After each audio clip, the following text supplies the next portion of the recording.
అందరికీ నమస్తే అండి. 6వ అధ్యాయం 23 పూర్తయ్యాయి. ఒకసారి 23 వరకు చదువుతాను. 18 నుంచి 24 నుంచి మనం ఇప్పుడు మళ్ళీ నేర్చుకుందాం. యదా వినియతం చిత్తం ఆత్మన్యేవావతిష్టతే నిస్పృహః సర్వకామేభ్యః యుక్త ఇత్యుచ్యతే తదా. యథా దీపో నివాతస్థః నేంగతే సోపమా స్మృతా యోగినో యత చిత్తస్య యుంజతో యోగమాత్మనః. యత్రో పరమతే చిత్తం నిరుద్ధం యోగ సేవయా యత్ర చైవాత్మనాత్మానం పశ్యన్నాత్మని తుష్యతి. సుఖమాత్యంతికం యత్తద్ బుద్ధిగ్రాహ్యమతీంద్రియం వేత్తి యత్ర న చైవాయం స్థితశ్చలతి తత్వతః. యం లబ్ధ్వా చాపరం లాభం మన్యతే నాధికం తతః యస్మిన్ స్థితో న దుఃఖేన గురుణాపి విచాల్యతే. తం విద్యా దుఃఖ సంయోగ వియోగం యోగ సంజ్ఞితం స నిశ్చయేన యోక్తవ్యః యోగో నిర్విణ్ణ చేతసా. 24వ శ్లోకం చూద్దాం.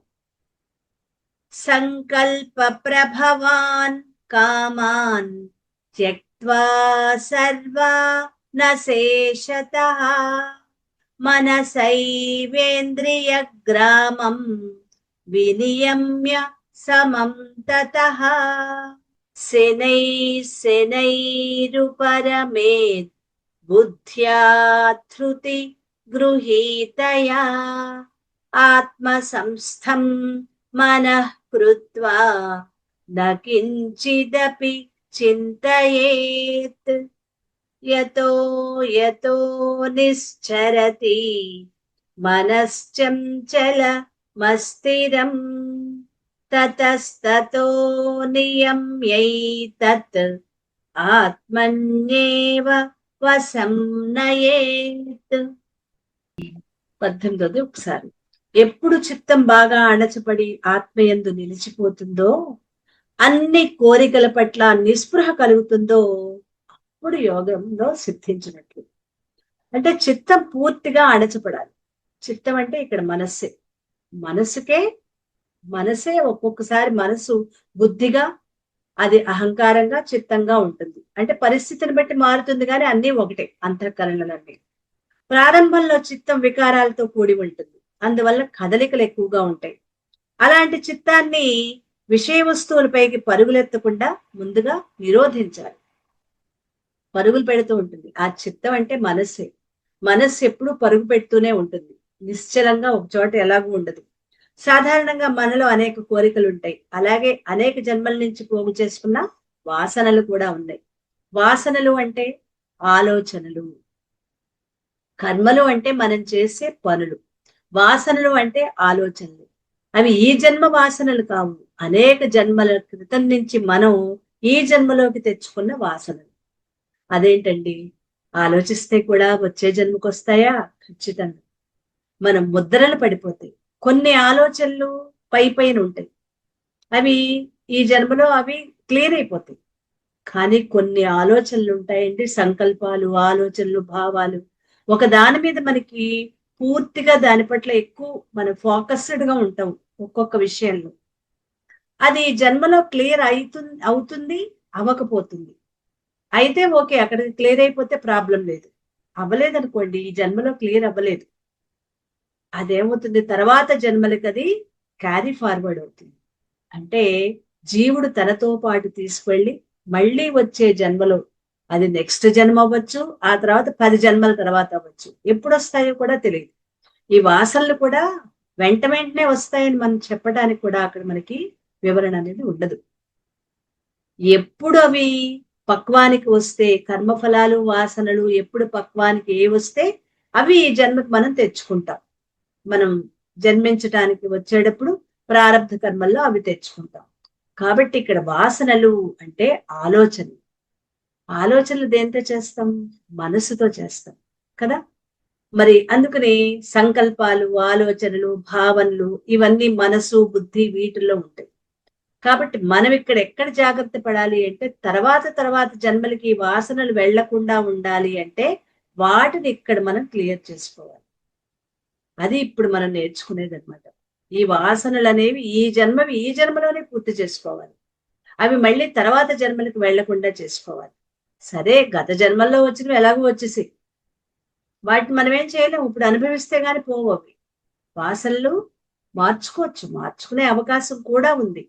చెడ్డ వాసనలు అయితే అంటే లోపల నుంచి ప్రేరణ కలుగుతూ ఉంటుంది, ఇది చెయ్యి అని.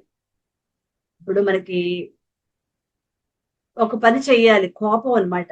ఎవరి మీద కోపం తెలియదు, కానీ ఒక వ్యక్తిని చూడగానే చూడండి, ఒకళ్ళ పట్ల రోడ్డు మీద నుంచి మనం వెళ్తున్న కొత్త పరిచయస్తులైన వాళ్ళని చూడగానే ఒకలాంటి అభిమానం వస్తుంది. ఎందుకో వాళ్ళని చూస్తే నాకు ఎప్పటి నుంచో మన బంధువుల్లా అనిపిస్తున్నారు. వాళ్ళని చూస్తే నాకు చాలా సంతోషం అనిపించింది. వాళ్ళని చూస్తే మాట్లాడాలనిపించింది. వాళ్ళతో ఉంటే బాగుండనిపించింది. కొత్త వాళ్ళు పరిచయం చేసుకున్నాం, అలా అనిపిస్తుంది. కొంతమందిని చూస్తే ఎందుకో తెలియని కోపం ఉంటుంది. నాకు వాళ్ళతో మాట్లాడబుద్ధి అవట్లా, నాకు వాళ్ళ చూపు నచ్చలా, వాళ్ళ మాట నచ్చలేదు అంటాం మనం కదా. కొత్త వ్యక్తులనే మనం ఎందుకు అలా అంటున్నాం అంటే గత జన్మలో వాళ్ళతో మనకి ఒక చిన్న వైరుధ్యం ఏదో ఉండుంటుంది, ఈ జన్మలో తెచ్చుకున్నాం. అందుకని వాళ్ళ పట్ల మనకి వాళ్ళని చూడగానే కోపం వస్తుంది. స్వతహాగా మనకి కోపం ఉండదు. అంటే ఎలా పడితే అస్తమానం కోపం తెచ్చుకుని దెబ్బలాడే స్వభావం కాదు మనది. కానీ ఎందుకో వాళ్ళని చూస్తే వాళ్ళ పట్ల మనకి మంచి భావన కలగదు. ఎందుకు కలగలేదు? వాళ్ళని ఏదో ఒకటి అనాలి అనిపిస్తుంది. అప్పటిదాకా బానే ఉంటాం, వాళ్ళని చూడగానే ఏదో కొంటి మాట లేదా వాళ్ళకి పిన్ గుచ్చుకునే మాట మనం గబుక్కుని ఏదో ఒకటి అనేస్తాం. ఎందుకు అలా వచ్చింది మన లోపల నుంచి? అదే ప్రేరణ. గత జన్మల్లోంచి తెచ్చుకున్న వాసనలు అవతల వ్యక్తితో సంబంధం ఉండి వాళ్ళని చూడగానే మన లోపల నుంచి ఒక వాసన అంటే ప్రేరణ రూపంలో వచ్చి వాళ్ళని ఏదో ఒకటి చిన్న హేళన మాట అంటే గాని మనం తృప్తిగా ఉండలేకపోతున్నాం. కానీ మన స్వభావం అది కాదు. కాకపోయినా మనం అలా ప్రవర్తిస్తాం. అది వాసనలు అంటే. మరి ఇప్పుడు దాన్ని మార్చుకోవచ్చా? ఓ దర్జాగా. ఎలా? అవతల వ్యక్తిని చూడగానే నాకు గబుక్కుని మాట అనేయాలి అని ప్రేరణ వస్తోంది. ఆ మాట అనకుండా అవతల వ్యక్తి నీకే అపకారం చెయ్యలేదు కదా, అప్పుడు నేను వాళ్ళని మనస్సు బాధపడేటట్లు ఒక మాట అనాల్సిన అవసరం ఏముంది? హేళనగా అనాల్సిన అవసరం ఏముంది? వాళ్ళతో స్నేహం చేసి వాళ్ళతో ఇష్టంగా ఉందాం. ఈ చెడు ఆలోచన వాళ్ళు ఏదో అనాలి అనే దాన్ని నేను ఇక్కడ వదిలేస్తున్నాను. అలా మనం వదిలేయటానికి వాసనలు అక్కడ మనం అలా వదిలేయచ్చు, వదిలిపెట్టడానికి అవకాశం ఉంది. చెడు వాసనల్ని వదిలిపెట్టి అంటే ఒకళ్ళని ఇబ్బంది పెట్టే విషయాల పట్ల మనం వాటిని వదిలేసి వాళ్ళతో ఉంటే స్నేహంగా ఉండొచ్చు. లేదా ఇప్పుడు ఆ వ్యక్తులతో నేను మాట్లాడను, ఎందుకంటే వాళ్ళ పట్ల నాకు ఎందుకు కోపం, ఇష్టం లేకపోవటం అలాంటివి వస్తున్నాయి భావనలు. ఎందుకు ఇప్పుడు వాళ్ళ వైపు చూసి నేను మాట్లాడాలా అని పక్క నుంచి వెళ్ళిపోతాం. అప్పుడు కూడా ఆ వాసన పోతుంది. ఇలా మన వాసనలను మనం మార్చుకోవడానికి అవకాశం ఉంది. ఇప్పుడు వాసనలు అంటే అర్థమై ఉంటాయి. అవి మన మనస్సులోని ఆలోచనలు, సంకల్పాలు, భావనలు ఇవన్నీ కలిపి వాసనలు అంటారు. అవి గత జన్మల్లో తెచ్చుకున్నవి. మరి ఈ జన్మలో కూడా వస్తాయి కదండి, వస్తాయి. గత జన్మలో తెచ్చుకునేవే కాదు, ఇప్పుడు మనం పనులు చేస్తున్నప్పుడు ఇప్పుడు ఆలోచనలు కూడా ఉంటాయి. అంటే ఆ వాసనలు పెరిగిపోతూ ఉంటాయి. వాటిని ఎలా తగ్గించుకోవాలో ఇక్కడ మనం చెప్పుకుందాం. ఈ కోరికలు, వాసనలు మనస్సులో అనేక ఆలోచనలు ప్రేరేపించి కర్మరంగంలోకి పరిగెత్తిస్తాయి. అలా మనసును పరుగులు తీయకుండా నిరోధించాలి. పరిగెత్తద్దంటే అది ఆగిపోతుందా? ఎలా? మనం కోరే వస్తువులు ఇవన్నీ అనిత్యమైనవని, అనిత్య వస్తువులు అనిత్యమైన సుఖాన్నే ఇస్తాయి. కాబట్టి అనిత్యం అంటే కొంతకాలం ఉంటాయి, కొంతకాలానికి అవి పోతాయి. అవి శాశ్వతంగా ఉండేవి కాదు. ఏ వస్తువు కూడా శాశ్వతంగా ఉండేది కాదు. శాశ్వతమైనది పరమాత్మ ఒక్కటే. మిగిలినవి అన్ని అనిత్యమైనవి. ఇప్పుడు నాకు ఇది అవసరమా? తప్పదు అనుకుంటే దానికి ఎలాగో నేను తీసుకుంటాను. ఇప్పుడు అక్కర్లేని విషయాల పట్ల నేను ఎందుకు పరుగులు పెడుతున్నాను? మనల్ని మనం గమనించుకోవాలి. అలా నిత్య వస్తువైన ఆత్మపైకే మన మనస్సును మళ్లించాలి. నాకు ఇది అవసరం లేదు, అక్కర్లేదు. నా మనసు అటువైపు పరుగులు తీస్తోంది, కానీ నాకు అది అక్కర్లేదు, దాని అవసరం నాకు లేదు అని నిశ్చయంగా మనం దాన్ని ఆలోచించి వదిలిపెట్టగలగాలి. అప్పుడే మనస్సు పరుగులు ఆగిపోతాయి. ఇక రెండవది, మనస్సులోని పూర్వపు వాసనలు. ఇందాక చెప్పుకున్నాం కదా, ఆ వాసనలు క్షయం చేసుకుంటే గాని మనస్సు యొక్క పరుగులు ఆగవు. మరి ఆ వాసన ఎలా క్షయం చేసుకోవాలి అంటే, కర్మలు చేస్తేనే వాసనలు క్షయమైపోతాయి. లోపల నుంచి వచ్చిన ప్రేరణ పూర్వకంగా వాటిని మనం ఏదో ఒక ఆ పని చేస్తే ఆ వాసనలు ఖర్చు అయిపోతాయి. అదే చెడు వాసనలు అయితే అది కూడా చెయ్యాలా? లేదండి, ఈ జన్మలో నేను చాలా ఆలోచించి చాలా మంచిగా ఇతరులకు సహాయపడుతూ ఉంటాను.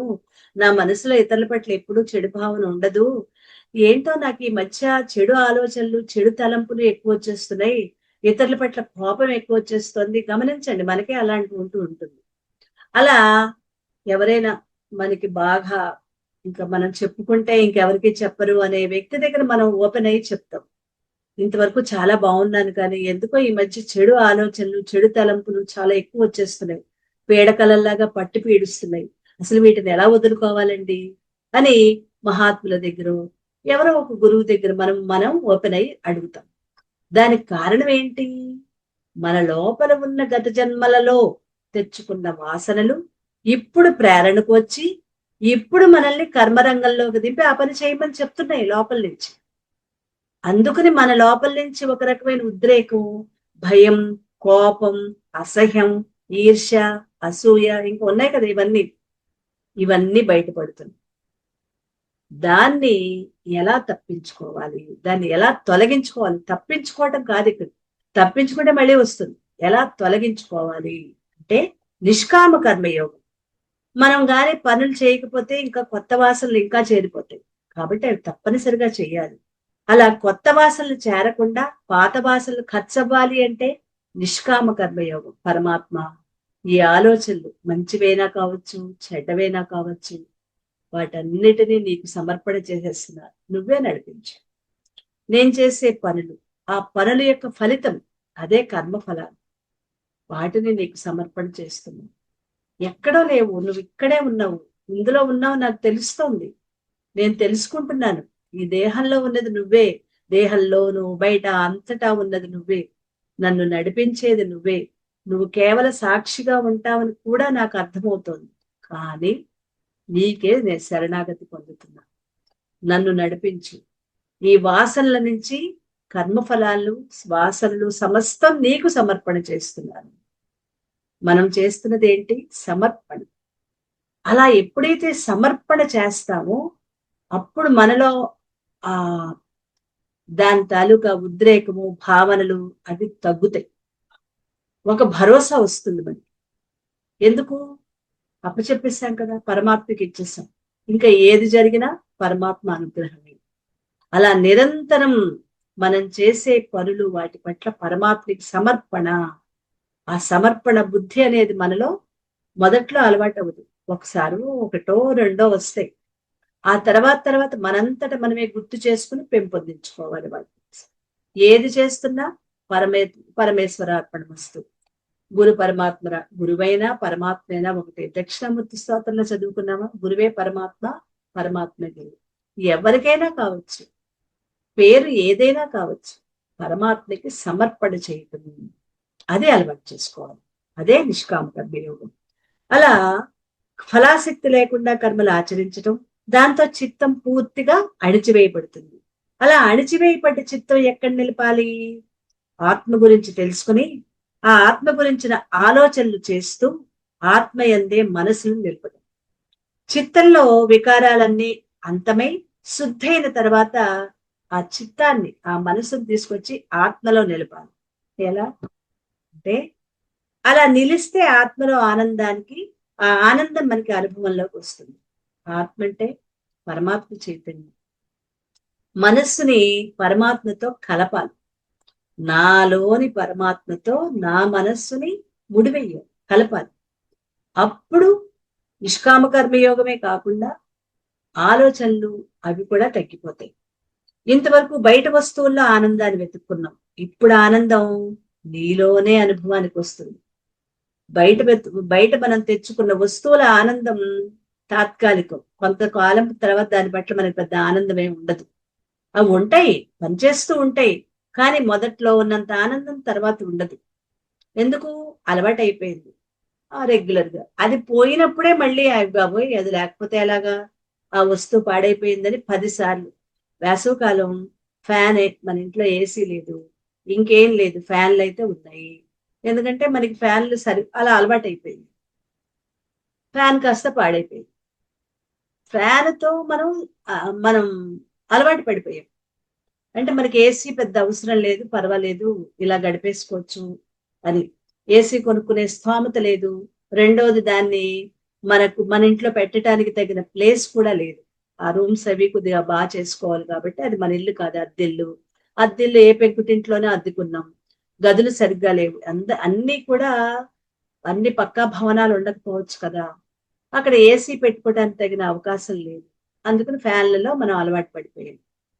అదే మంచి వేసవికాలంలో ఫ్యాన్ పాడైపోతే, ఉన్నది ఒక ఫ్యాన్. ఆ ఫ్యాన్ కిందే అందరం పడుకుంటాం. మనది చిన్న ఇల్లు, వంటగది, ఒక హాల్, అదే ముందు ఒక వరండా, లోపల ఒక గది. అంత చిన్న ఇంట్లో మనం హాయిగా హ్యాపీగా గడుపుకుంటున్నాం. మనకేం కష్టమేం లేదు. కానీ వేసవి కాలంలో ఫ్యాన్ కానీ లేకపోయినట్లయితే అప్పుడు ఎంత కష్టం. అప్పుడు మొదలవుతాయి. ఈ ఫ్యానే ఆనందాన్ని ఇచ్చింది, ఈ ఫ్యానే ఇప్పుడు దుఃఖానికి కారణమే కదా. ఇప్పుడు దాన్ని బాగు చేయించుకోవాలి. బాగు చేసేవాళ్ళు ఎన్ని రోజులకు వస్తారో, ఇంకా విసురుకర్రలు పట్టుకుని విసురుకుంటూ ఎప్పుడా ఎప్పుడా అని ఎదురు చూసే పరిస్థితి మనకు వస్తుంది కదా, వచ్చి బాగు చేసే వరకు. అలా బయట వస్తువుల్లో ఆనందం లేదు. బయట వస్తువుల్లో ఎక్కడ ఆనందం లేదు, తాత్కాలికమైన. అది దాని ఉదాహరణ కోసం మనం చెప్పుకుంటున్నాం అనమాట. ఫ్యాను అని అది వేసవి కాలంలో ఉపయోగించుకుంటాము. కరెంట్ లేకపోతే ఎలాగో ఫ్యాన్ పనిచేయదు. కరెంట్ ఉంది, అన్నీ ఉన్నాయి, ఫ్యాన్ పని చేయకపోతే అది కదా మన బాధంతా. అందులో ఆనందం లేదు. ఇప్పుడు ఆనందం నీలోనే అనుభవానికి వస్తూ ఉంటుంది. ఇలాంటి స్థితిలో మనలో వచ్చే పెద్ద మార్పు. ఇలా మనము వాసనలను క్షయం చేసుకుంటూ నిష్కామ కర్మయోగం చేస్తూ ఉన్నప్పుడు మనలో ఒక అద్భుతమైన మార్పు మనలో తెలుస్తూ ఉంటుంది. ఏంటా మార్పు? అన్ని కోరికల పట్ల ఆసక్తి తగ్గిపోవటం, నిస్పృహ. దానికి ఒక పేరేంటి? నిస్పృహ. నిస్పృహ అంటే నీరసం రావటం కాదు. చాలా మందికి నిస్పృహ వచ్చింది అంటే నీరసంతో కూర్చుండిపోయారు అని అనుకుంటారు. అది కాదు. ఆసక్తి లేకపోవటమే నిస్పృహ. అంటే దాని మీద కోరికలవి ఏమీ అనిపించవు. ఆ కోరికలు తీర్చుకోవాలనే స్పృహ కూడా ఉండదు. ఇష్టం అంటే అది కావాలి అనిపించకపోవటం. ఒకవేళ ఆ వస్తువు కావాల్సి వచ్చినా పర్వాలేదు, పర్వాలేదు, ఓ 2-3 రోజులు లేకపోయినా పర్వాలేదు అనే భావన కూడా ఉండటం. దాని పట్ల స్పృహ లేకపోవటం, ఆలోచన లేకపోవటం. ఏదో ఒక కోరిక కాదు, అన్ని కోరికల పట్ల ఆసక్తిని తగ్గించుకోవటం, అది నిస్పృహ. ఆసక్తి లేకపోవటం. లోపల నుండి ఆనందం పెళ్ళిబుకి వస్తూ ఉంటే బయట వెతుక్కోవాల్సిన పనే ఉంది. మన లోపల నుంచి ఊరిపోతుంది ఆనందం. ఇంకా మనకి బయట వస్తువుల మీద ఆనందం గాని, వాటి మీద కోరిక గాని, ఆసక్తి గాని ఏమీ అనిపించకపోవటం. ఇప్పటికే అందరిలో చాలా మందిలో ఈ స్వభావం మొదలయ్యింది. వచ్చిందండి. పెద్దగా వాటి పట్ల అంతకుముందు పెట్టిన పరుగులు ఇప్పుడు మనసుకు పరుగులు అనిపించట్లా. ఇప్పుడు అంత అర్జెంట్ ఏం కాదు. నాకంత కావాలి అనిపించట్లా. పిల్లలు అడుగుతూ ఉంటారు, నీకు కొద్దిగా పిల్లలు పెద్ద వాళ్ళయ్యి, నీకు ఇది కొని పెడదాం అనుకుంటున్నాను, ఇది తీసుకుందాం. ఏమొద్దురా, నాకేం అక్కర్లేదు. ఏమో నాకు అన్నీ ఉన్నాయి, నాకేం కావాలనిపించట్లేదు, నేను హ్యాపీగా ఉన్నాను. ఒకసారి గమనించి చూడండి. మన వాళ్ళు కానీ మన మనసులో మనం క్వశ్చన్ వేసుకున్నా, ఇంతకుముందు దీనికోసం కొనుక్కోవాలనుకున్నావు, ఇప్పుడు కూడా కొనుక్కోవాలా, లేకపోతే అది కావాలా, నాకు అక్కడికి వెళ్ళాలా అని మనల్ని మనం ప్రశ్న వేసుకుంటే మన లోపల నుంచి వచ్చే జవాబు ఏంటి? ఏమొద్దు, ఏమక్కర్లేదు, హ్యాపీగా ఉన్నాం, ఇప్పుడు అవి ఏం అవసరం లేవు. ఒకప్పుడు ఏదో అలా అనిపించేది, ఇప్పుడు నాకేం అనిపించట్లేదు. అలా ఈ స్వభావం మనలో వచ్చిందా లేదా, వస్తుందా లేదా? ఎందుకు అంటే మనం సాధన చేస్తున్నాం, వింటం ఒకటే కాదు, సాధన కూడా అవలంబిస్తున్నాం. అదే వినేసి ఊరుకుంటే అంత మార్పు రాదు. సాధన చేస్తున్నప్పుడు మాత్రమే మనలో మార్పులు వస్తాయి. అలా ఎప్పుడైతే చిత్తం విషయాల వైపు పరుగులు తీయకుండా ఆగిపోయి ఆత్మలో నిలిచి లౌకికమైన కోరికల యందు పరుగులు పూర్తిగా ఆపేసి ఆసక్తి లేకుండా ఉంటుందో అప్పుడు అతని యోగంలో సిద్ధి పొందినట్లు. అంటే మనం మొదలు పెట్టాం, ఇంకా సిద్ధి పొందలా, ఆ అటువైపు ఆ మార్గంలోకి ఇప్పుడే కాలు పెట్టాం. అంటే ఇంకా ముందు ముందు మనలో ఇంకా పరిపక్వత అనేది వస్తుంది. అలా మనస్సు అణిచివేయబడి ఆత్మలో నిలిచిపోయినప్పుడు ఎలా ఉంటుందో చక్కగా అర్థం చేసుకోవడానికి ఒక మంచి ఉపమానాన్ని ఇక్కడ మనకి చెప్తున్నారు. తర్వాత శ్లోకం 19వ శ్లోకం. యథా దీపో నివాతస్థః నేంగతే సోపమా స్మృతా యోగినో యత చిత్తస్య యుంజతో యోగమాత్మనః. ధ్యాన యోగాన్ని అభ్యాసం చేస్తూ నిగ్రహించబడిన చిత్తం గల యోగిని గాలి లేని చోట చలించకుండా ఉండే దీపంతో పోల్చారు. నిశ్చలంగా, ఏ గాలి లేకపోతే దీపం ఎలా ఉంటుంది? నిశ్చలంగా వెలుగుతుంది. అదే బయట వీధిలో పెడితే గాలికి అది అలా కొట్టుకుంటుంది. ఎంతవరకు ఉంటుందో, ఎప్పుడు నిద్రమవుతుందో కూడా మనకి తెలియదు. విపరీతమైన గాలి వచ్చే చోట పెట్టామనుకోండి, అప్పటికేమవుతుంది? అది నిద్రమైపోతుంది. సాధారణంగా మనం మన సనాతన ధర్మంలో పెరిగిపోవటం, ఆరిపోవటం అలాంటి మాటలు ఉపయోగించాం. నిధనమైపోవటం, ఘనమైపోవటం, ఘనమైపోవటం అని కూడా అంటుంది దీపాన్ని. దీపం ఘనమైపోతుంది చూడండి, కొద్దిగా దాంట్లో నూనె వేయండి అంటూ ఉంటారు పెద్దలు చూడండి. ఎందుకంటే దీపారాధన చేసిన తర్వాత సాధారణంగా దేవతార్చన చేస్తారు. పెద్దవాళ్ళ భోజనాలు పూర్తయ్యేంత వరకు అక్కడ దీపం వెలుగుతూ ఉంటారు. దేవతార్చన చేసిన తర్వాత, పూజ అయిన తర్వాత ఆ దీపం, పెద్దల భోజనం పూర్తయ్యేంత వరకు కూడా ఆ దీపం వెలుగుతూ ఉండాలి. అందుకే ఒత్తి పెద్దదిగా పెట్టకూడదు, ఒత్తిని తగ్గించి సమస్థాయిలో ఉంచి దీపం పెట్టిన తర్వాత ఆ దీపం వాళ్ళ భోజనాలు అయ్యేంత వరకు నిధనమైపోకుండా, ఘనమైపోకుండా జాగ్రత్తగా చూసుకోవాలి. అందుకు కొద్దిగా నూనె వేస్తారు. అంటే ఇవన్నీ సనాతన ధర్మంలో ఉన్నవి, ఇవన్నీ మనకు ఉన్నవే. అయితే దాన్ని అయిపోయాయి, మనకి బియ్యం అయిపోయాయి, బియ్యం లేవు ఇంట్లో, తెచ్చుకోవాలి, మర్చిపోయాం. తెచ్చుకోవాలనుకున్నాం కానీ మర్చిపోయి, బియ్యం అయిపోయాయి అందరూ, నిండుకున్నాయి అంటున్నాయి. అలా మనకేంటంటే అయిపోయింది, పోయింది ఇలాంటి మాటలు ఉపయోగించకుండా దాన్ని నిండుకున్నాయి అంటారు. ఓహో, నిండుకున్నాయి అంటే ఇప్పుడు వచ్చి నిండుకుంటుంది. ఇప్పుడు ఇవాళ రేపో తీసుకొచ్చుకుని మళ్ళీ దాన్ని నింపేసుకుంటాం. ఆ నింపుకుంటాము అనే మాటని నిండుకున్నాయి అనే మాటతో అంటారు. అది అర్థమవుతుంది. అర్థమయ్యి ఓ వెంటనే తీసుకురావు. అలా వస్తువులు కానీ ఏదైనా కూడా మన సనాతన ధర్మంలో కొన్ని పదాలని మనం జాగ్రత్తగా వాడుకుంటాం కదా. అది దీపాన్ని ఆరిపోవటం అనే మాట ఉపయోగించు. ఎప్పుడైనా సరే దీపం ఆరిపోయిందంటారు, కొండెక్కిపోయిందంటారు, కొండెక్కటం అంటారు, లేదా ఘనమైపోయిందంటారు, నిధనమైపోతుంది అంటారు. వాటికి ఉన్న మాటలు అన్నమాట. కొండెక్కిందన్నా కూడా మీరు చెప్పింది కదా, ఆ కొండెక్కడం అంటే అది అలా వెళ్ళిపోతుంది అని. ఆత్మలో నిలిచిన యోగి యొక్క చిత్తం ఎలా ఉంటుందో ఇక్కడ ఉదాహరణ పూర్వకంగా మనకు వివరిస్తూ, ఇంటిలో ఒక దీపాన్ని వెలిగించి పెడతాం. చుట్టూ కిటికీలు, ద్వారాలు తెరిచి ఉన్నాయి. వాటి కింద గాలి లోపలికి వస్తూ ఉంటుంది. అప్పుడు ఆ దీపపు కాంతి అటు ఇటు కొట్టుకుంటుంది. ఒక్కొక్కప్పుడు గాలి వేగం ఎక్కువగా ఉంటే దీపం కొండెక్కిపోతుంది. అదంటే మనకు అర్థమైంది కదా. అయితే కిటికీలను, ద్వారాలను మూసివేస్తే ఇక బయట నుంచి వచ్చే గాలులు లోపలికి రావు. అప్పుడు దీపాన్ని ఏమీ చేయలేదు. దాంతో దీపం నిశ్చలంగా ఊర్ధ్వముఖంగా పైకి వెలుగుతూ ఉంటుంది. ఇప్పుడు యోగారూఢుని చిత్తం కూడా, అంటే యోగంలో నిలిచిన యోగారూఢి చిత్తం ఎలా ఉంటుంది? గాలి లేని చోట దీపంలాగా నిశ్చలంగా ఆత్మయందే నిలిచి ఉంటుంది. అందుకు ఈ దీపాన్ని ఉపమానంగా చెప్పారు. గాలి లేని చోట దీపం ఎలా నిశ్చలంగా ఊర్ధ్వముఖంగా పైకి వెలుగుతూ ఉంటుందో, యోగారూఢుని మనస్సు కూడా గాలి లేని చోట దీపం ఉన్నట్లుగా నిశ్చలంగా ఉంటుంది. యోగారూఢుని చిత్తమే దీపం. ఇక్కడ మనం సామాన్యంగా మనం దీపం వెలిగిస్తాం, కానీ అతని చిత్తమే ఇక్కడ దీపం. మరి ఆ దీపం అయితే మరి కిటికీలేంటి?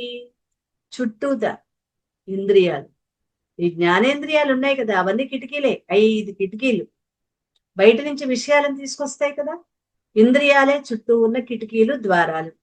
విషయ వస్తువులకు సంబంధించిన జ్ఞానమే బయట నుంచి వచ్చే గాలి. అంటే 5 ఇంద్రియాల ద్వారా రకరకాల వస్తువులని తెలుస్తూ ఉంటాయి. అదే గాలి అంటే.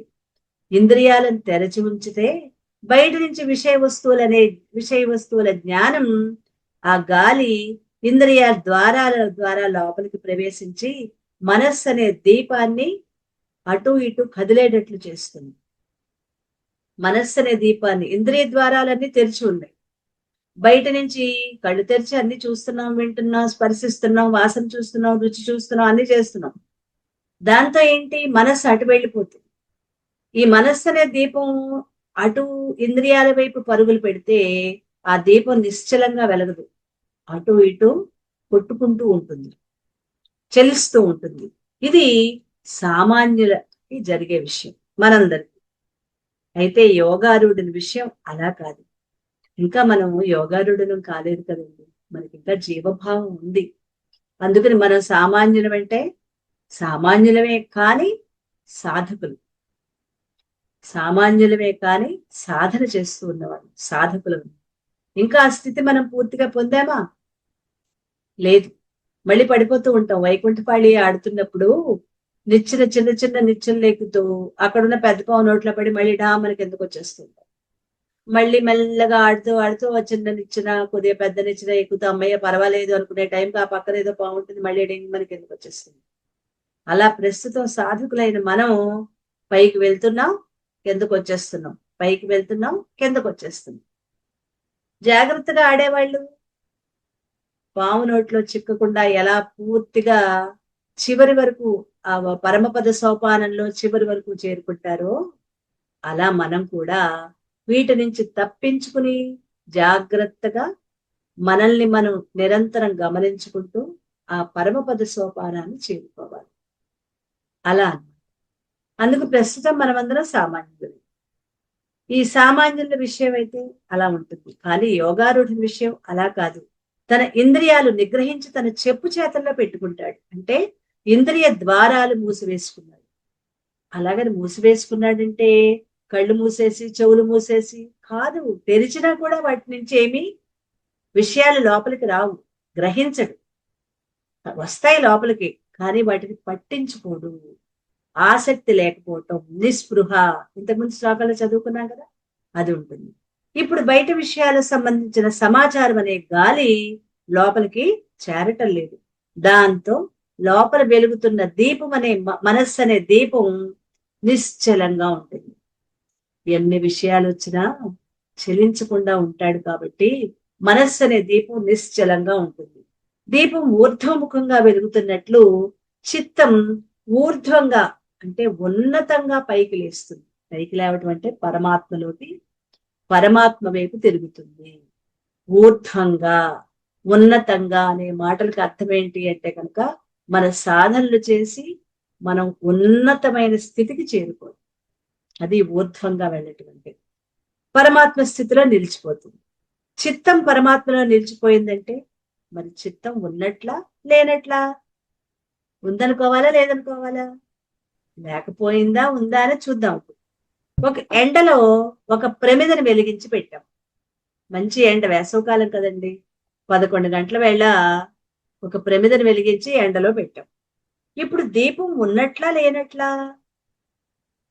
దీపం లేదు అంటానికి లేదు, దీపం ఉంది, కానీ ముందుగా దాని వెలుగు ఏ ప్రభావాన్ని చూపించదు కదా.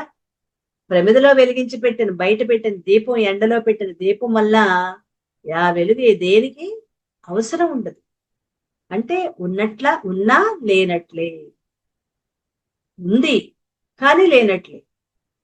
దాంట్లో వేలు పెడితే కాలుతుందన్న విషయం మనకి తెలుసు కాబట్టి వేలు పెట్టం కదా. బయట ఎండలో పెట్టిన దీపం యొక్క కాంతి దేనికి ఉపయోగపడదు. ఉందా అంటే ఉంది, లేదా అంటే లేదు, ఉన్నా లేనట్లే. ఆ దీపం వెలుగు సూర్యకాంతిలో కలిసిపోయింది. అలాగే చిత్తం ఆత్మలో నిలిస్తే ఉన్నా లేనట్లే. అది ఉందా అంటే ఉందని చెప్పాలి, లేదా అంటే ఆత్మలో కలిసిపోయింది కాబట్టి ఉన్నా లేనట్లే. ఈ ఉపమానం అర్థమైందా? ఎండలో పెట్టిన దీపం ఉన్నట్లా లేనట్లా? దీపం అయితే ఉంది, కానీ దాని వెలుగు మాత్రం సూర్యకాంతిలో కలిసిపోయింది, ఉన్నా లేనట్లే. చిత్తం ఆత్మలో ఎప్పుడైతే కలుస్తుందో అది ఉండి కూడా లేనట్లే. దాని ప్రకాశం ఆత్మలో కలిసిపోయింది. చిత్తం లేకుండా ఆత్మాకారంగా మారిపోయింది. ఇప్పుడు చిత్తం లేదు ఇంకా. చిత్తం అంటే మనస్సు. ఆ మనస్సు ఇప్పుడు ఇది ఎందులో కలిసిపోయింది? ఆత్మాకారంలో మారిపోయింది. ఇప్పుడు గ్లాసులో నీళ్లు ఉన్నాయి, ఆ గ్లాసు నీళ్ల వరకు ఇందాక ఉన్నాయి. ఇప్పుడు ఆ గ్లాసు నీళ్లు గటగటా ఎత్తి తాగేసాం. ఇప్పుడు ఆ నీళ్లు ఏమయ్యాయి? మనలా మారిపోయాయి. ఎవరు తాగారో వాళ్ళలా మారిపోయాయి. ఉన్నాయా లేవా? నీళ్లు ఉన్నట్లా లేనట్లా? అక్కడ లేవు కాబట్టి లేదు, నీ లోపల దాహం తీరింది కాబట్టి ఉన్నట్లు. అంటే నీళ్లు నీలో కలిసిపోయి, అలా మనస్సు ఆత్మలో కలిసిపోయింది. మళ్ళీ ఇంకా అది వెనక్కి వచ్చేదేమి ఉండదు అక్కడ. అలా ఆత్మాకారంగా మారిపోయింది. చిత్తం ఆత్మలో కలిసిపోవటం అంటే ఆత్మలో మరణించటం. మరణించటం అంటే మార్పు. కలిసిపోయింది, ఇంక మరి వెనక్కి రాదు. నది పరుగులు పెడుతూ పెడుతూ పెడుతూ సముద్రంలో కలిసిపోయింది. నదిలో ఉన్నంత వరకు నీళ్లు చక్కగా రుచిగా ఉన్నాయి, తీయగా ఉన్నాయి, మనం తాగగలం. నది నీళ్లు ఏ నదైనా సరే ఆ నీళ్లు తాగగలం, స్నానం చేయగలం. కానీ ఆ నదే పరుగులు పెడుతూ పెడుతూ వెళ్ళి సముద్రంలో కలిసిపోయింది. మరి ఆ సముద్రపు నీరు తాగగలమా? నది కలిసింది కదా, తీయగా ఉంటాయి అవి. తీపి ఉండదు, ఉప్పదనం వచ్చేస్తుంది. అక్కడ స్నానం చేస్తే ఒళ్ళంతా, సముద్ర స్నానం మీరు చేస్తారా లేదా కానండి, చేసే ఉంటారు చాలా మంది. సముద్ర స్నానం చేశాక మామూలు స్నానం చేయాలి, ఎందుకంటే ఉప్పుగా ఉంటుంది. ఆ ఉప్పు నీరుతో స్నానం చేసినా కూడా మనకి సరిపోదు, అందుకని మామూలు నీళ్లతో మళ్ళీ స్నానం చేయాల్సింది. అలా ఉంటుంది. అలా ఈ ఆత్మలో చిత్తం కలిసిపోతుంది. యోగ సిద్ధి కలిగినప్పటి స్థితిని, యోగ మహిమను, అప్పటి ఆనందాన్ని రాబోయే 4 శ్లోకాల్లో చాలా చక్కగా వర్ణిస్తున్నారు. ఇవి 20వ శ్లోకం, 20 చూద్దాం. ఈ 4 శ్లోకాలు కూడా చాలా ముఖ్యమైన శ్లోకాలు. 20, 21, 22, 23 ఈ 4 శ్లోకాలు. యత్రో పరమతే చిత్తం నిరుద్ధం యోగ సేవయా, యత్ర చైవాత్మనాత్మానం పశ్యన్నాత్మని తుష్యతి. యోగాభ్యాసం చేత ఎప్పుడు మనస్సు నిగ్రహించబడి పరమశాంతిని పొందుతుందో అప్పుడు పరిశుద్ధమై ఆ మనస్సు చేత పరమాత్మను తనయందే దర్శిస్తూ ఆనందిస్తూ ఉంటాడో అతడు యోగ సిద్ధుడైనట్లు. అంటే చిత్తం మనస్సు పరమాత్మలో కలిసిపోయింది. ఆ పరమాత్మను తనయందే దర్శిస్తూ ఉంటాడు. బయట ఎక్కడా ఉండదు పరమాత్మ, నాలోనే ఉన్నాడు. నాలో ఉన్నాడన్న విషయం నాకు తెలుసు మాత్రమే. కానీ అంటే తెలుసుకున్నాం, కానీ అలా ఉంటున్నామా? ఉండట్లేదు. ఎప్పుడైతే మనస్సు ఆత్మలోకి నిలిచిపోయిందో అప్పుడు తాను ఆత్మగా ఉండిపోతాడు. సామాన్యుడి మనస్సు 2 రకాలుగా ఉంటుంది. క్షిప్తం, మూఢం. కొత్త పదాలు వస్తున్నాయి, ఈ కొత్త పదాలను కూడా మనం అర్థం చేసుకోవాలి. క్షిప్తం, రెండవది మూఢం. అంటే క్షిప్తం అంటే చెలించిపోవటం, అదే మూఢం. మూఢం అంటే ఏమీ తెలియకుండా పడి ఉండటం. క్షిప్తం అంటే చెలించిపోవటం. జాగ్రత్తగా అర్థం చేసుకుంది. మూఢం అంటే ఏమి తెలియకుండా పడి ఉండటం. సాధన చేస్తూ చేస్తూ ఉంటే మనస్సు యొక్క చలనం తగ్గిపోతుంది. ఇది విక్షిప్తం. మామూలుగా అయితే క్షిప్తం అంటే కదలికలు, చలించిపోతూ ఉంటుంది. అలాగే మూఢం అంటే ఏమీ తెలియకుండా, అసలు ఏంటో కూడా అర్థం కాకుండా, దాని గురించి ఏమీ తెలియకుండా ఉండటం మూఢం. ఈ రెండు పదాలు అర్థమయ్యాయా? క్షిప్తానికి మూఢానికి. చలించుతూ ఉండేది క్షిప్తమైతే, ఏమీ తెలియకుండా ఉండటం మూఢం. మనం ఎప్పుడైతే సాధన చేస్తూ చేస్తూ ఉంటే మనస్సు యొక్క చలనం ఆగిపోతుందో, తగ్గిపోతుందో, అప్పుడు విక్షిప్తం. విక్షిప్తం అంటే ఆలోచనలు ఆగిపోవు. క్షిప్తానికి వ్యతిరేకం విక్షిప్తం. విక్షిప్తం అంటే అన్ని ఆలోచనలు ఆగిపోయిన స్థితి. ఇంకా ఇంకా ధ్యాన సాధన సాగిస్తున్న కొద్దీ పరుగులు తీస్తున్న మనస్సు ఒక్క విషయం మీదే కేంద్రీకరిస్తుంది. అదే ఏకాగ్రం. అంటే ఒకే విషయం, అది కూడా ఏదైతే వింటున్నామో దాని మీదే మనస్సంతా ఏకాగ్రంలో ఉంటుంది. అదే ఏకాగ్రత. ఒక్క దాని మీదే మనస్సు పెట్టి ఉంటుంది. ఎప్పుడూ ఆలోచనలు లేవు కదా, ఆలోచనలన్నీ ఆగిపోయాయి, విక్షిప్తంలోకి వెళ్ళిపోయాయి. అప్పుడు ఏమవుతుంది? పరుగులు తీసిన మనస్సు ఒక్క విషయం మీద కేంద్రీకరిస్తుంది. ఆ ఒక్క విషయం మీద కేంద్రీకరించడాన్ని విక్షిప్తం. విక్షిప్తం కాస్త ఏకాగ్రంలోకి వెళ్తాం. ఒక్క దాని మీదే మన మనస్సు కేంద్రీకరించి ఉంటుంది. అలా ఏకాగ్రమైన మనస్సులో ఆ ఒక్క విషయం కూడా లేకుండా పోతే దానిని నిరుద్ధం. కొత్త పదాలండి ఇవి. నిరుద్ధం అంటే ఆలోచన రహిత స్థితి. ఏ ఆలోచన లేదు, ఒక్క ఆలోచన మీద ఉండేది. క్షిప్తం నుంచి, చలించడం నుంచి, ఏమీ తెలియని మూఢ స్థితి నుంచి మనం సాధన చేయగా చేయగా చేయగా ఆలోచనలన్నీ ఆగిపోయి విక్షిప్తంలోకి వచ్చాం. విక్షిప్తంలోకి వచ్చేటప్పటికి మనసు ఒకే విషయం మీద పట్టుకుంది. ఆ పట్టుకుని ఏం చేస్తుంది? అది తెలుసుకుంటుంది. తర్వాత ఆ ఒక్క విషయం కూడా పోతుంది, ఒక్కదాని కూడా. ఆ ఒక్కటి కూడా లేకుండా పోవటమే నిరుద్ధం. అంటే ఒక్క ఆలోచన కూడా లేకుండా పోవటం, దాన్నే నిరుద్ధం. అదే ఆలోచన స్థితి, ఆలోచన రహిత స్థితి. ఏ ఆలోచన లేకుండా, ఆలోచన లేదు, ఏమీ ఉండదు, దాన్ని నిరుద్ధం. ఇదే నిర్విషయ స్థితి. ఏ విషయాలు కూడా లోపల ఉండవు.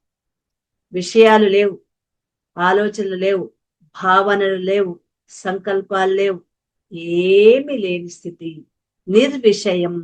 ఆ స్థితిని. మరి దీనికి ఏంటి ఫలితం? ఇలా వస్తే మళ్ళీ ఏమవుతుంది అంటే, ధ్యాన యోగం వల్ల మనస్సు ఆత్మీయందులైమై అక్కడ ఆనందాన్ని పొందుతూ ఉంటుంది. ఇక్కడ విషయ వస్తువుల ద్వారా ఆనందం వస్తుంది, ఇది విషయానందం. మనందరికీ విషయ వస్తువుల ద్వారా అంటే తినేవి, వినేవి, చూసేవి, స్పర్శించేవి, వాసన చూసేవి ఉన్నాయి కదా విషయాలు. వాటి పట్ల కూడా మనం ఆనందాన్ని పొందుతాం. మరి ఆ ఆనందాన్ని ఏమంటారు? విషయానందం అంటారు. విషయానంటే ఆ వస్తువుల పట్ల, ఆ విషయాల పట్ల మనకి ఒక సంతృప్తి కలుగుతుంది కదా, సంతోషం కలుగుతుంది కదా, దాన్ని విషయానందం అంటారు. ఇది ఎప్పటికీ ఉంటుందా? మనం పుట్టిన దగ్గర నుంచి, మన పుట్టక ముందు నుంచి, పుట్టాక, మనం చనిపోయాక కూడా ఎప్పటికీ ఉంటుందా విషయానందం? ఉండదు. కొంతసేపు, కొంతకాలమే ఉంటుంది. మనం ఉన్నప్పుడే ఉంటాయి, కొంతసేపు ఉంటుంది ఆ విషయానందం. అందుకే దాన్ని తాత్కాలిక ఆనందం అంటారు. విషయానందం శాశ్వతంగా ఉండదు కాబట్టి ఇది తాత్కాలిక ఆనందం. మరి లోపల నుంచి ఊరే ఆనందం, ఆత్మ నుంచి వచ్చే ఆనందం, అది శాశ్వతంగా ఉంది. ఇంకా దానికి పడిపోవటం, లేకపోవటం అనేది అస్సలు ఉండదు. అదే శాశ్వత ఆనందం. నిజంగా విషయాల నుంచి వచ్చే ఆనందం, ఆ విషయానందం కూడా విషయాలలో లేదు, వాటి వెనక నుండి ఆత్మ నుంచి వచ్చేదే. విషయానందం కూడా ఎక్కడి నుంచి వచ్చింది? నువ్వు తెలిసినా తెలియకపోయినా నీ ఆత్మలోంచే వచ్చింది విషయానందం కూడా. కానీ మనకు తెలుసా విషయం? ఏదైనా చూడగానే నాకు ఆనందం కలిగింది అని అంటాం కదా, అబ్బా దాన్ని చూస్తే నాకు ఎంత సంతోషం కలిగిందో, అది వింటే ఎంత ఆనందం వచ్చిందో అంటూ ఉంటామా? అది తింటే చాలా బాగుంది, దాన్ని స్పర్శిస్తే భలే మెత్తగా ఎంత సంతోషం వచ్చిందో, అసలు ఆ వాసన ఉందే, బా, ఎక్కడికో తీసుకెళ్ళిపోయింది. మహదానందం. ఈ ఆనందం అంతా మనకి ఎక్కడి నుంచి వచ్చింది? అది కూడా ఆత్మలోంచి వచ్చింది. విషయాల ద్వారా జాగ్రత్తగా అర్థం చేసుకోండి. ఇది ముఖ్యమైన శ్లోకం, అంటే కొద్దిగా డెప్త్ ఉంటుంది, లోతుగా ఉంటాయి. ఇక్కడ మనం అర్థం చేసుకోవాలి. విషయాల ద్వారా మనం పొందే ఆనందం కూడా అది విషయాలలో లేదు, అది కూడా ఆత్మలోంచే వచ్చింది ఆనందం. కానీ నువ్వేమనుకుంటావు? ఆత్మలోంచి వచ్చిందని మనకు తెలియదు. వాటిని చూడటం వల్ల, వినటం వల్ల, తినటం వల్ల, ముట్టుకోవటం వల్ల, వాసన చూడటం వల్ల నాకు ఎంత సంతోషం కలిగిందో అని అనుకుంటా కదా. అర్థమైందా విషయానందం అంటే? ఇది కూడా మన ఆత్మలోంచే వస్తుంది ఆనందం. పప్పుల పిండి తీయగా ఉంది అంటారు. అదే నువ్వులు నువ్వులుండలు అవి చేస్తూ ఉంటారు కదా. నిజంగా ఆ తీయదనం ఆ పిండిది కాదు, అందులో కలిపిన బెల్లానిది. బెల్లానికి తీయదనం సహజంగా ఉంటుంది. ఇప్పుడు నువ్వులుండలు చేస్తూ ఉంటారు కదా, నువ్వులుండలు, ఇంకా బెల్లపు ఉండం, అవి వేరుశనగ గింజల ఉండలు చేస్తూ ఉంటారు కదా, వేరుశనగ గింజలతో పల్లి ఉండలు చేస్తూ ఉంటారు కదా, పప్పు ఉండలు అంటారా. అబ్బా, పప్పు ఉండ ఎంత రుచిగా ఉందో, ఎంత తీయగా ఉందో అంటే, మరి ఆ పప్పుదే అంత తీపిదనం, దానిలో కలిపిన బెల్లాన్ని. ఆ బెల్లం ఎక్కడిది? దానికి సహజంగా ఉంటుంది ఆ రుచి. సహజంగా తీపి ఉంటుంది. దానికి ఎవరో తీసుకొచ్చి ఆ బెల్లానికి తీపి ఇవ్వలా. ఆ చెరుకు రసంలోనే తయారవుతున్నప్పుడే దాని నుంచే దానికి ఆ తీపి వచ్చేసింది. ఆ బెల్లాన్ని తీసుకొచ్చి ఈ పప్పులు వేయించి చక్కగా వాటి పొట్టు తీసి వాటిని చిదిపి ఆ బెల్లం పాకంలో పోసి అది గట్టి పాకం వచ్చిన తర్వాత వాటిని ఉండలు చుట్టాం, పప్పు ఉండలు అంటాం. ఆ పప్పుండల యొక్క తీయదనం ఎవరిది? పప్పులదా? పప్పులది కాదు, బెల్లానిది. మరి ఆ బెల్లానికి రుచి ఎక్కడిది? దాని సహజం. అలాగే మన ఆత్మ సహజంగానే ఆనంద స్వరూపం. అసలు ఆనందం బయట ఎక్కడా లేదు, మన లోపలే ఉంది. మనం నమ్మినా నమ్మకపోయినా, తెలిసినా తెలియకపోయినా ఆనందం మన లోపలే ఉంది. ఆత్మ సహజంగానే ఆనంద స్వరూపం. ఎక్కడ విషయ వస్తువులున్నా వాటిని ఆత్మ తన ప్రతిబింబం చేత ప్రకాశింపు చేస్తుంది. తన లోపల నుంచి ఆనందాన్ని వాటి మీద ప్రకాశింప చేస్తుంది, కాబట్టి అవి చూడగానే మనకి ఆనందం వచ్చింది. ఇప్పుడు అర్థమైందా? విషయాల వైపు ప్రకాశింప చేస్తోంది కాబట్టి, అన్నిటినీ ప్రకాశింప చేస్తుంది కాబట్టి వాటి పట్ల మనకి అవి ఆనందం కలిగిస్తాయి అని అనుకుంటున్నాం. అలా ఆత్మ కలయిక వల్లే విషయ వస్తువులు కూడా ఆనందంగా ఉన్నట్లుగా అనిపిస్తుంది. కానీ విషయ వస్తువులకి సహజ స్వభావం ఆనందం కాదు, కేవలం జడంగా అలా ఉంటాయి. వాటిలో ఆనందం ఏమీ లేదు. అవి తయారీలోనే ఆనందంతో తయారవలా, సహజంగా వాటి స్వభావం కేవల వస్తు రూపమే. ఎక్కడుంది సహజానందం? నాలోనే ఉంది. నాలోని ఆనందం విషయ వస్తువుల మీద ప్రకాశింపజేసినప్పుడు అప్పుడు నాకు ఆనందాన్ని అవి కలగజేసాయి. అవి చూడగానే నాకు సంతోషం వచ్చింది. అవి చూడగానే నాకు అబ్బా అనిపించింది. అవి వినగానే అబ్బా ఎంత బాగుందో అనిపించింది. అలా నా లోపలి ఆనందమే వస్తువులపై పరిభ్రమించినప్పుడు, ప్రతిబింబించినప్పుడు నాకు ఆనందం కలిగింది. ఇది విషయ వస్తువుల సహజ స్వభావం మాత్రం ఆనందం కాదు. అది నిజం చెప్పాలంటే వాటిలో ఉన్నది దుఃఖమే. అవి పోయాయనుకోండి, చక్కగా గాజు తట్టే తీసుకున్నాం, దాంట్లోనేమో చాలా మందికి ఫిష్ ట్యాంక్స్, ఫిష్ పెంచుకోవటం అలవాటు ఉంటుంది చూడండి. చక్కగా తొట్టి తెచ్చుకున్నాడు, దాంట్లో వేయవలసినవన్నీ వేసుకున్నాడు, మంచి మంచి చేపలు తీసుకొచ్చి అక్కడ ఒక డ్రాయింగ్ రూమ్ లో పెట్టుకున్నాడు. రోజు వాటిని చూస్తూ అవి తిరుగుతూ ఉంటే వాటికి ఫీడ్ వేస్తూ, బా, గోల్డ్ ఫిష్ అని లేకపోతే ఇంకోటి నాకు తెలియదండి, వాటి పేర్లు అవి నాకు తెలియదు, జస్ట్ ఉదాహరణ కోసం చెప్తాను. ఆనందిస్తూ ఉంటాం కదా. నీ ఆనందం ఆ గాజు ట్యాంకులో ఉందా, నీళ్లల్లో ఉందా, చేపల్లో ఉందా? వాటిల్లో లేదు. నీ ఆనందం నీ లోపల నుంచి అవి చూసేటప్పుడుగా నీకు వాటి మీద ప్రతిబింబించి ఆనందం కలిగించింది. ఆనందం లేదు కాబట్టి గబుక్కున గాజుది ఏ రాయో బయట నుంచి పిల్లలు ఎవరో గబుక్కుని తోసేశారు. పరిగెత్తుకుంటూ వచ్చారు. పిల్లలు ఆడుకుంటూ వస్తారు కదా, ఆ మూలకెళ్ళి దాక్కునే ఆటలు. ఇప్పుడు వేసవకాలం చక్కగా పిల్లలు లోపలికి వచ్చి పరుగులెత్తే ఆటలు కూడా ఉంటాయి. ఎంతో ప్రేమగా మనం వాటిని చూసుకుంటూ పెంచుకుంటూ జాగ్రత్తగా ఉన్న మన ఫిష్ ట్యాంక్ వాడు పరుగెత్తుకుంటూ వచ్చి ఆ ఆ ట్యాంక్ పాపం ముట్టుకున్నాడు, అదే తగులుకుంది, కింద పడిపోయింది. ఇప్పుడు నీ ఆనందం ఏమైపోయింది? ఆ పిల్లవాడిని పిలిచి, అబ్బాయి ఎంత మంచి పని చేసావురా అని వాడిని చక్కగా ఒళ్ళో కూర్చోబెట్టుకుని తల నిమిరి వాడికి పెట్టవలసిన చాక్లెట్లు బిస్కెట్లు అన్ని పెడతావా? అసలు కళ్ళు లేవా, బుద్ధి లేదా? ఇంకా మనకి ఎంత దుఃఖం వస్తుందండి. అంటే దుఃఖం ఎందులో ఉంది? విషయాలలో ఉంది. మరి ఆనందం ఎక్కడుంది? వస్తువుల్లో ఉంది. వస్తువుల్లో లేదు, నాలో ఉంది. ఎందుకు ఇంత డీప్ గా చెప్పుకోవటం? ఇక్కడే మనం అలా అవగాహన చేసుకోవాలి. మన పరుగులు బయట ఉన్న రకరకాల రంగురంగుల ఆకర్షణీయ వస్తువుల్లో ఉన్నాయని అనుకుంటున్నాం. అందులో దుఃఖమే ఉంది. అది పాడైపోయినా దుఃఖమే, అది ఎవరైనా ముట్టుకున్నా దుఃఖమే, దానికేసి అది పనిచేయకపోయినా దుఃఖమే. అంతే. టీవీ తెచ్చుకున్నాము, చాలా బాగుంది, దానికి కేబుల్ కనెక్షన్ ఇచ్చుకున్నాము.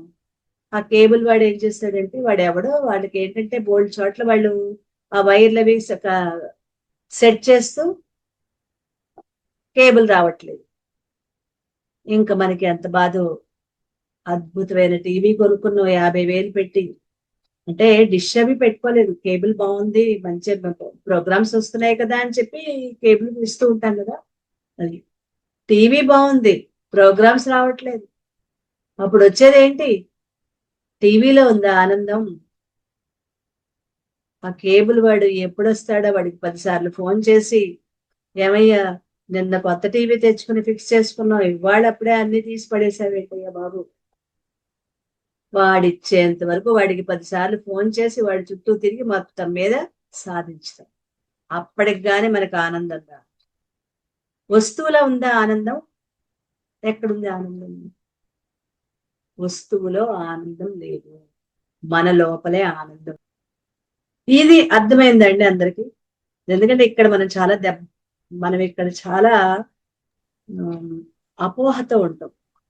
బయటే ఆనందం ఉంది, నాలో లేదు, నాకు ఎప్పుడు ఏడుపే దుఃఖమే అని అనుకుంటాం. ఇప్పుడు దాని దుఃఖం బయట విషయాల్లో ఉంది, ఆనందం నాలో ఉంది. ఈ శ్లోకాలు, ఈ 4 శ్లోకాలు కూడా ఇలాగే ఉంటాయి. దీన్ని కొద్దిగా జాగ్రత్తగా అవగాహన చేసుకుంటే మన సాధనకు ఉపయోగపడుతుంది. ఏది చూసినా నాకు అందులో ఆనందం ఉందా అనే ప్రశ్న వేసుకోవాలి. నేను చెప్పుకున్నది ఉత్తనే చెప్పుకోవడానికి కాదు. నా లోపల నేను గట్టిపడాలి, సాధనలో ముందుకెళ్ళాలి అంటే ఇప్పుడు నాకు అందులో ఆనందం ఉందా, నాలో ఆనందం ఉందా, ఎక్కడుంది ఆనందం? ఆ ప్రశ్నను మనం సంధించుకోవాలి. అప్పుడే వాటి పట్ల మనకి పెద్ద ఆసక్తి అనేది తగ్గుతుంది. ఇంతకు ముందులా పరుగులు అనేవి తగ్గుతాయి. ఓకే అండి. అలాంటి నిజమైన ఆనందం, నిత్యమైన ఆనందం ఏ వస్తువులు, విషయాలు, భోగాలు లేకుండానే కలిగే ఆనందం. రాత్రి గాఢ నిద్రలో లాగా ఆనందం. గాఢ నిద్రలో ఉన్నావు, ఇప్పటిదాకా అలసిపోయావు. వేసవకాలం బయటంతా తిరిగి తిరిగి ఎక్కడో చాలా చోట్లకి వెళ్ళి ఆ ఎండలో పడి తిరిగి పని చేసుకుని వచ్చి అలసిపోయావు. సాయంత్రం ఇంటికి వచ్చావు, చాలా అలసటగా ఉంది, తలనొప్పి కూడా ఉంది. చక్కగా కాస్త తినేసి ఇంకా మరి నిద్ర, ఎందుకంటే పొద్దున్న నుంచి అలసిపోయాం కదా, నిద్ర వచ్చేసింది. నిద్రపోయిన కాసేపటికి ఏవో కలలు, వెంటనే కలలు రావు. కొంతసేపటికి శరీరం అలసిపోయింది కాబట్టి శరీరం నిద్రలోకి జారుకుంటే మనస్సు అలవలా. మనస్సు బయటికి పరుగులు తీస్తూ ఒక కథ అల్లుకుని ఆ కథలో మనకు కావలసిన కళలను సృష్టించుకుంది. ఆ కళలు కూడా కొంతసేపు ఉన్న తర్వాత మనసు కూడా అలసిపోయింది కళలో. ఇప్పుడు అది కూడా శరీరంతో పాటు నిద్రపోయింది. ఇప్పుడు ఏముంది? ఆ స్థితి ఏమంటాం? మూడో స్థితి సుషుప్తి స్థితి. ఏం లేదు అందులో. ఎలా ఉంది? ఆనందంగా ఉంటుంది. ఆ ఏమీ లేని హాయిగా ఉండే స్థితే అదే ఆనంద స్థితి. ఎప్పటికి మెలకువ వచ్చింది? ఎప్పుడో ఆ సుషుప్తిలోకి వెళ్ళిన 4-5 గంటల తర్వాత నీకు మెలకువ వచ్చింది. మెలకువ వస్తే అబ్బా ఎంత బాగుందో, ఎంత హాయిగా నిద్ర పట్టేసిందో, ఎంత బాగుందో, ఎంత బాగుందో, హాయిగా ఉంది. ఇప్పుడు లేచానా చాలా హాయిగా ఉంది. ఎన్నిసార్లు అనుకుంటామండి. పడుకోబోయే ముందు చాలా శ్రమ పడ్డాం, తిన్నాం, పడుకున్నాం, మళ్ళీ తెల్లవారు అదే కొన్ని గంటల తర్వాత నిద్రపోయి లేచాం. అది మధ్యాహ్నమా రాత్రి అన్న తర్వాత సుషుప్తిలోకి వెళ్ళిపోయిన తర్వాత ఆ ఆనందం, అది మన సిద్ధమైన ఆనందం. అలా సుషుప్తిలో గాఢ నిద్రలో లాగా ఆ ఆనందం మనలోనే ఉంది. అయితే మనకి యోగ సాధన వల్ల ఎప్పుడు కలుగుతుందో అప్పుడు మన యోగ సిద్ధించినట్లు. అది నిద్దట్లో అయితే అందరికీ ఆనందం ఉంటుంది. ప్రతి ఒక్కళ్ళకి ఒకటే ఆనందం సుషుప్తిలో, అదే నిద్రానందం. అందరికీ ఒకలానే ఉంటుంది. అది మెలకువ స్థితిలో రాదు. ఆ ఆనందం మనకి ఇలా జాగృతిలో ఉండగా రావాలి. అయితే మనస్సుల ఆత్మలో నిలిచిపోవాలంటే మనస్సులో కల్మషాలు ఉండకూడదు. కల్మషాలంటే ఆత్మ శుద్ధమైంది కాబట్టి ఆత్మలో కలవాలి అంటే మనస్సు కూడా శుద్ధంగా ఉండాలి. అంటే ఏం లేదు, మనం టీ తాగి పక్కన పెట్టేసాం గ్లాసు, దాంట్లో కొద్దిగా వదిలేసాం. ఇప్పుడు మనం అడిగాం, చాలాసేపు అయింది కబుర్లు చెప్పుకుంటూ కూర్చున్నాం, టీ గ్లాస్ అక్కడే ఉంది. మనం అడుగుతాం కాసిన మంచినీళ్ళు తెచ్చిపెట్టమ్మా అని అన్నాం. ఆవిడ ఏం చేస్తుంది, ఒక చెంబుతో తీసుకొచ్చి అదే గ్లాసులో నీళ్లు పోసేసింది, తాగమని చెప్పింది. ఇప్పుడు ఆ నీళ్లు తాగుతావా మనం? మనం తాగిన టీ గ్లాసే కాసిన టీ అడుగున కాస్త ఏదో మడ్డిగా ఉందని చెప్పి వదిలేసి ఆ పక్కన పెట్టిన టీ గ్లాసులో, ఇప్పుడంటే కప్పులు అనుకోండి, పూర్వం టీ గ్లాసులతోనే తాగేవారు కదా. ఆవిడ చూసుకోకుండా ఏం చేసింది, పక్కన గ్లాస్ ఉంది కదా మంచినీళ్ళు గ్లాస్ ఏమో అనుకుని పోసేసింది ఆవిడ, పెద్ద ఆవిడ. ఇప్పుడు ఆ గ్లాసులో నీళ్లు తాగుతావా, పారబోస్తావా? మంచి ప్రశ్న. మనం తాగిన టీయే కదా, తాగచ్చు కదా. కలుషితం అయిపోయింది. ఇందాక మిగిలిపోయిన దాంట్లో ఈ నీళ్లు పోస్తే కలుషితమై మనం వదిలిపెట్టిన దానిలోని నీళ్లు కూడా మనం తాగు. మరి ఆత్మ అంత శుద్ధంగా ఉంటుంది కదా. శుద్ధమైన ఆత్మలో కలుషితం, వీటన్నిటినీ కోపం, విసుగు, చిరాకు, ప్రేమ, భయం, మొహమాటం, ఇవన్నిటితో నిండిపోయిన మనస్సుని ఆత్మలో ఎలా నిలపాలి? తాగేసిన టీ గ్లాసులో మంచినీళ్లు పోసినట్లుగా మళ్ళీ ఉపయోగించుకుంటామా? ఉపయోగించుకోం కదా. ముందుగా మనం ఏం చేయాలి, గ్లాసుని శుభ్రం చేయాలి. గ్లాసుని శుభ్రం చేసి శుభ్రమైన గ్లాసులో అప్పుడు మంచినీళ్ళు పోసుకుంటాం కదా. అలాగే మనస్సుని శుద్ధి చేయాలి. మనస్సును శుద్ధి చేయాలంటే ఈ చెత్త ఆలోచనలు, అలాగే కోపం, విసుగు, చిరాకు, ఇంకా ఇవి ఉన్నాయి కదా, అరిషడ్ వర్గాలు ఉన్నాయి కదా, ఇవన్నీ తొలగిపోయి మనసు నిశ్చలంగా ఉంటేనే అప్పుడు అది ఆత్మలోకి కలిసిపోతుంది. మనసు శుద్ధమైతేనే శుద్ధమైన ఆత్మలో అది కలిసిపోతుంది. ముందు మనసుని శుద్ధం చేసుకోవాలి. అలా ఆలోచనలు లేకపోవటమే నిర్విషయం. అనేక ఆలోచనల నుంచి ఏ ఆలోచన లేకపోవటమే నిర్విషయం. ఆ విషయాలు లేకపోవటం నిరుద్ధం. ఇది నిరుద్ధం అంటే. ఇందాక మనం చెప్పుకున్నాం, నిరుద్ధం, క్షిప్రం, మూఢం, చలించటాన్ని క్షిప్రం అంటారని, అసలు ఏమీ తెలియకపోవటం, ఏమీ తెలియకపోవటాన్ని మూఢం అంటారని, ఆలోచనలు లేకపోవటాన్ని ప్రక్షిప్తం అంటారని చెప్పుకున్నాం కదా. అసలు ఏ ఒక్క ఆలోచన లేకుండా ఉన్నప్పుడు ఒక్కదాని మీదే మనసు నిలిస్తే దాన్ని ఏకాగ్రం అంటారని, ఆ ఒక్క ఆలోచన కూడా లేకపోవటాన్ని నిరుద్ధం అంటారని చెప్పుకున్నామా. ఆ నిరుద్ధమే మనస్సులో ఒక్క ఆలోచన కూడా లేకపోయినప్పుడు అది ఆత్మలో నిండి కలిసిపోతుంది. అలాంటి నిరుద్ధం ఎలా కలుగుతుంది? యోగ సేవయా అన్నారు. అంటే యోగాభ్యాసం చేయటం వల్లే కలుగుతుంది. కాబట్టి నిత్యము ధ్యాన యోగాన్ని అభ్యాసం చెయ్యాలి. ఈ నిరుద్ధం ఎలా వస్తుంది మనకి? ధ్యానం చేయటం ద్వారా వస్తుంది. ఇప్పుడు కథ అంతా ఎక్కడికి వెళ్ళింది? కథ దేని దగ్గరికి వచ్చి తేలింది? ధ్యానం దగ్గర. ఈ ధ్యాన యోగం వల్ల. కాబట్టి నిత్యము ధ్యాన యోగాన్ని చేయాలి. నిరాశ చెందకుండా తగిన జాగ్రత్తలు తీసుకుంటూ నీకు కలిగే సందేహాలని గురువుల ద్వారా తీర్చుకుంటూ ఆటంకాలు అధిగమిస్తూ నేను ధ్యాన యోగిననే ప్రచారం చేసుకోకుండా, నేనండి గంటలు గంటలు ధ్యానం చేస్తాను, ఎవ్వరికీ చెప్పాల్సిన అవసరం లేదు, అలాంటి ప్రచారం చేసుకోకుండా సాధన చేస్తే మనస్సు నిర్విషయమై, అంటే కడిగిన గ్లాసు లాగా, టీ గ్లాస్ కడిగేశాం కదా, ఇప్పుడు మళ్ళీ గ్లాసులో మంచినీళ్ళు పోసుకోవడానికి అవకాశం వచ్చింది కదా, అలా నిర్విషయమై కల్మషరహితమై పరమమైన శాంతిని పొంది ఆత్మ యొక్క ఆనందాన్ని అనుభవించడం జరుగుతుంది. అప్పుడే యోగ సిద్ధిని పొందినట్లు. కాబట్టి యోగ సేవ ద్వారా, యోగ సేవ అంటే ధ్యానాభ్యాసం, ధ్యానం చేయటం, ఇది చెయ్యాలి. తల్లిదండ్రుల సేవ, భార్య సేవ, భర్త సేవ, బంధు సేవ, మిత్రుల సేవ, ప్రజా సేవ, దైవ సేవ, ఇలా ఎన్ని సేవలు చేస్తున్నా చెయ్యాలి అవి కూడా. ఈ యోగ సేవ అంటే ధ్యాన యోగాన్ని మనం వదిలిపెట్టకూడదు. నువ్వు ఎన్ని సేవలైనా చెయ్యి, అవి మానకు, కానీ ధ్యానాభ్యాసాన్ని మాత్రం వదిలిపెట్టద్దు. ఈ యోగ సేవ చక్కగా సాగటానికి గురు సేవని వదిలిపెట్టకూడదు. మనకి ధ్యానంలో నిలబడాలి అంటే గురువుల యొక్క అనుగ్రహం ఉండాలి, గురువు కూడా మనతో పాటు ఉండాలి. మనతో పాటు మన ఇంట్లో ఉండటం కాదు, మనకి అవకాశం వచ్చినప్పుడు, మనకి ఏదైనా డౌట్ ఉన్నప్పుడు, సందేహాలు కలిగినప్పుడు గురువు దగ్గర తీర్చుకుంటూ ఉండాలి. అలా గురుసేవ కూడా ఉండాలి. అలాంటి యోగ సిద్ధి ఎప్పుడు కలిగినట్లు తర్వాత శ్లోకంలో చెప్తున్నారు, 21వ శ్లోకం. ఈ 21వ శ్లోకం మనం సోమవారం చెప్తున్నాం.